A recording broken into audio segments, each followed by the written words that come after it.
The first root beer stand ever opened up in 1919 in California. And it wasn't long after that that a horse and buggy hauling barrels of that drink came through North Dakota. This week's Someone You Should Know takes us to a root beer stand at the State Fair with a real pedigree.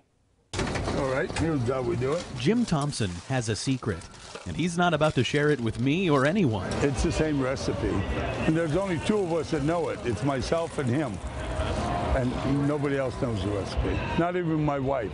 He's talking about his family's root beer recipe, and the only other person who knows it is his son, Jim Jr. It's an old-style, old-fashioned root beer with a low carbonation, and we make it ourselves in small batches. It's not something we ship in or have made up in large quantities. There you go.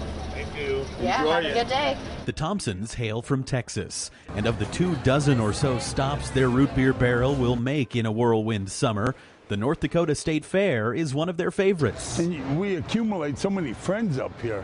Somebody comes up and says hi, and who are you? Oh, yeah. You worked for me 2 years ago, 5 years ago, whatever. Part of the fun of being here is the family history they're retracing.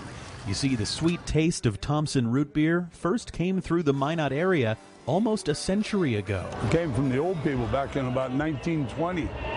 They went around with the horse and buggy. All right, seriously. But it's the same recipe we had when I was only a kid.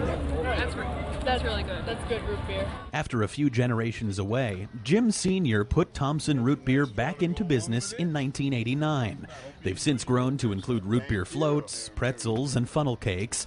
But Jim Jr. says there's just something about root beer from a barrel that you can't beat. People come back because their father or their grandfather took them for a root beer way back before there was Coke or Pepsi on the fairgrounds, when it was just lemonade, beer, or root beer. But there's a lot of people that come and they see the barrel and they remember from way back.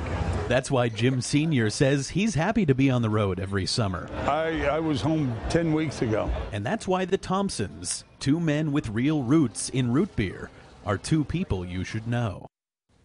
The Thomsens estimate that they go through between 200 and 300 gallons of root beer syrup during their 9-day run at the State Fair. You know, that turns into thousands and thousands of cups of actual root beer. Their stand is between the grandstand and the KX Information Center out on the fairgrounds. Boy, I might have to make my way back out there to get some root beer, because I didn't get to indulge in that yesterday. It's very good. It's gone really well with my corn dog.